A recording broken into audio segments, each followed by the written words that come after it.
Well, just arrived at Cottington. Me and my boys just setting up his rod there. Ain't even casted the rod out. Oh, dropped him. No. Can you see him? Pal, say hello to my little friend, huh? Don't even need to get the rod out, mate, and I'll catch him. Hoi hoi, it's Muzi, and you've joined me again back down Cottington Lakes. This time it's for 24 hour. And if you realise from the last video, yep, this is the same peg as I was fishing last time, so we're on the old bit, if you've recognised that. I'm back down here with my boy. It's a Sunday till Monday again. And yeah, so already got all the rods out and spots found. Clipped them up from last time, because I had it all written down in my phone. So yeah, got them back out. Didn't do a video straight away, so it was absolutely hammering it down. Managed to get set up in the dry, and it started raining, so I thought we'd leave it a bit. But that's where we're at in a minute. My boy's on one rod, I'm on one rod. I've got the left hand one, boy's got the right hand one. There's a little competition, see who catches first and catches the most really on this one. Yeah, if we go through any, if we catch anything, obviously we'll go through it. I'll go through the rigs and that when we do catch. Won't do it yet. And there was a competition actually. Literally I got off just before we got on, because there was about 7 people at the gates waiting to get onto this lake. And yeah, competition weekend before, apparently had about 60 fish out of here. The big girls come out at 43 pounds, so it's down on the weight. It's normally around 50, but all spawned on that is 43, so it's still a nice weight. There's still loads of few 40s in here and 30s and that. Yeah, but it's not a good sign when you just turned up, there's been a comp and you've had about 60 fish out and the big girls come out. It's not what you want to hear when you turn up at a lake, but hey ho, we're going to give it the best. So far, yeah, just been baiting up as usual like I normally do. Ain't had nothing yet. Had a couple little beeps, most probably a bit of bream floating around. Seen 1 or 2 carp off the top, nothing major. So I've got zigs out on one and bottom bait out on the other, so if I do catch on any of them, we'll go through it and show you. Yeah, so that's where we're at a minute. I'm just going to keep having a look around and hopefully we get something in. Speak to you soon. And here we have birds trying to eat the barrow. So far they have had no luck, for they do not know it is not food, but they will give it their best try at eating.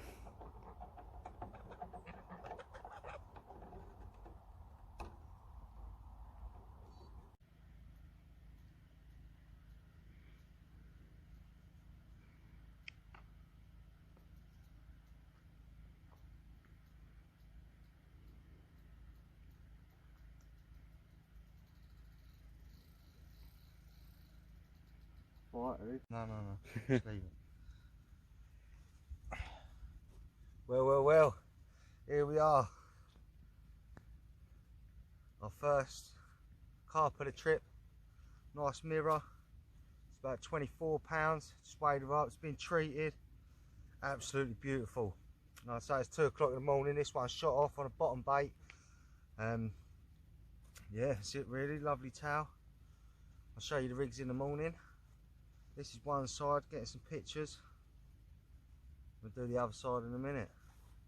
Beautiful Cottington carp. Was getting a bit unsure. You know, I thought we'd have had one by now, but happy days, there she is. I'll just quickly spin her around. I'll show you the other side. Beautiful she is. Nice scale patterns on her. At least we're not going home blanking now, eh? Whoa.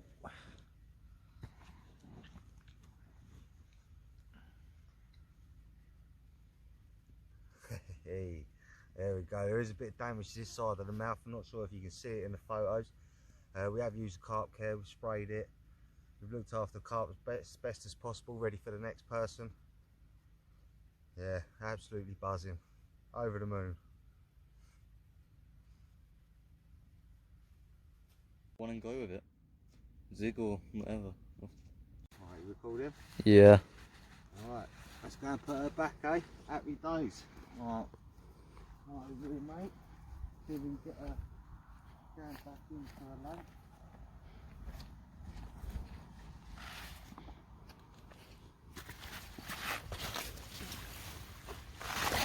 Oh, she went off quick. She was not hanging around.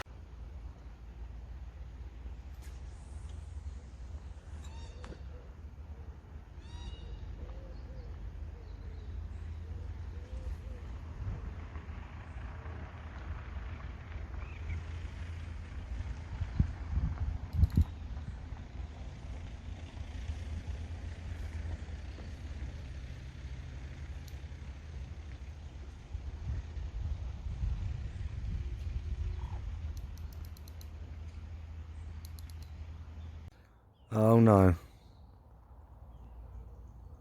Boom. The Bream King is back. This one's just took a size 6 hook with a boilie, 15mm and a little topper on the end of it. Greedy little girl, this one. Only a few pounds. So that's one bream, one carp. Hopefully we don't get plagued by these now. I'm going to get this little fish back and get the rod back out there. We've got to have a look at this, yeah. Geezer behind us getting absolutely annihilated by the swans that were getting me yesterday with the barra and everything, getting in the lines. It's so funny. Got to show you. Got to be quiet, I don't want him seeing me. I'll turn the camera around.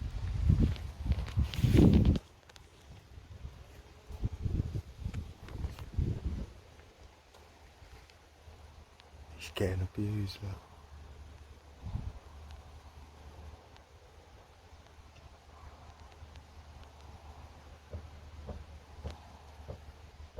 Right, so here we are. Boy, everything's gone quiet. All the rods are back out there, all set up, baited up, ready to go. So just literally sitting behind them now, waiting for a fish. So I thought I'd show you the rig that caught the fish from last night. So this is the hook link that I've been using. It's a coated hook link and it's semi-stiff, end trap, 20 pounds in silk. And that's by Calder. So you can get different ones, whichever suit you, whichever you like better. This rig that I'm making, it's called a D rig. You can buy IQD rigs in the shop.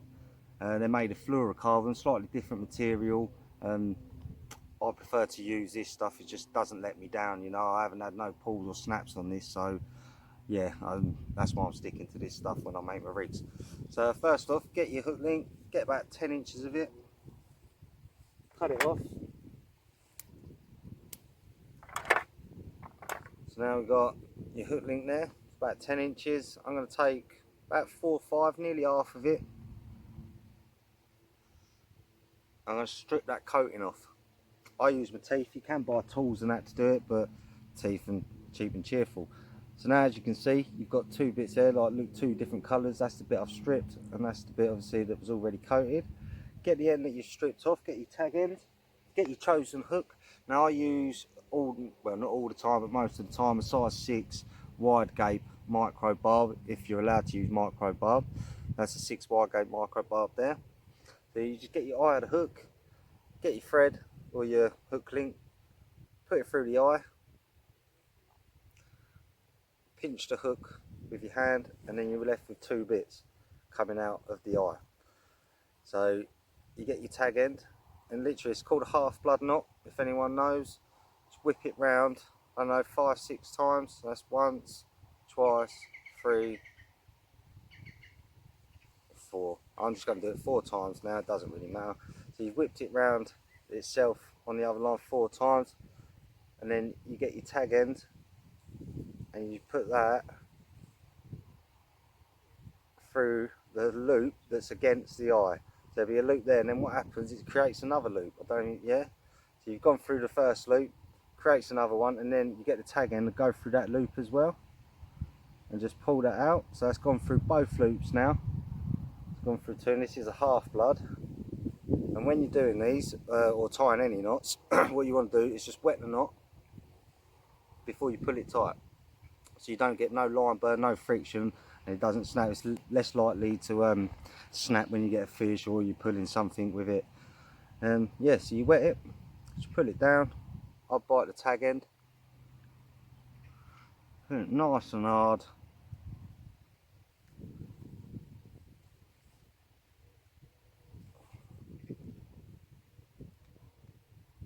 That's it. And lovely. So that's what you're left with. That's a half blood. You've got the tag end there. You get your pair of scissors. cut the tag end off, as you normally do. Alright, so we've got the line there tied to the hook. That's all ready to go. You're thinking no hair, nothing like that. You haven't got to tie hair or the loop for the looping knot. I'm cheating on this one. So what I've got here, don't you see it? Is a D-rig kicker. You can buy these in packs. Different companies do them. And literally you just feed that onto your hook. But what you want first, before you put it on, is your chosen swivel to put your bait to. So some people use the little O-loops, really small O-loops. Some people use a mini swivel. But today I'm going to be using the bait screw. Brilliant invention, you know, you can just put it on there, you can screw a bait on top, chuck it out and away you go. With the other ones you've got to get floss and you've got to tie it on, burn it on, and this way's just a lot quicker if you've got the bait screws, to be honest. So yeah, get that, feed that onto your kicker before you put it on the line. Can be a little bit tricky doing this. Give me a second. That's on there, happy days. So that stays on there, you've got a little bait, that ain't coming off. Get hold of your line again, make sure you go through it the right way, so sort of back to front. I'm going to have to do it close to me because I can't see. Alright, yeah, and that goes through there, so feed it through, put it all the way down to your hook, and just before you put that actually tucked up over the hot eye, you've got the other bit there, and that's got a nice little hole in, and that goes over your hook. So you literally put the hook through it, it's got a little hole in there, push your hook all the way through, so it's actually onto the hook. So it's onto the hook there, pull it round, obviously it's got to be sitting at the back like a hair would as such, but it doesn't dangle down, it sits at the back of the hook. I always use wafters, this is my wafter rig really. This is my go-to if I'm using wafters, which is what I wanted to do today. We was using mainline cell wafters over there, and that's how we caught that fish. Literally push the other end onto the bottom, so now you've got your little D, and then your swivels on top of there. Can you see that? Happy days. So that's onto there, so that's the bottom end done really, that's the business end, isn't it? That's all done. All you've got to do is screw your desired bait onto there, or wafter really, because this is a wafter rig. Screw that onto there and that's ready to go, but just got to tie the other end first. So I use an anti-tangle sleeve on all my rigs. You know, it just helps it kick away from the lead, gives it that extra little bit of push. The last thing you want to do is have a rig come down next to your lead, and then the fish are scaring about, maybe pick up the lead or touch the lead, and that's it, they've gone, not even looked at your bait.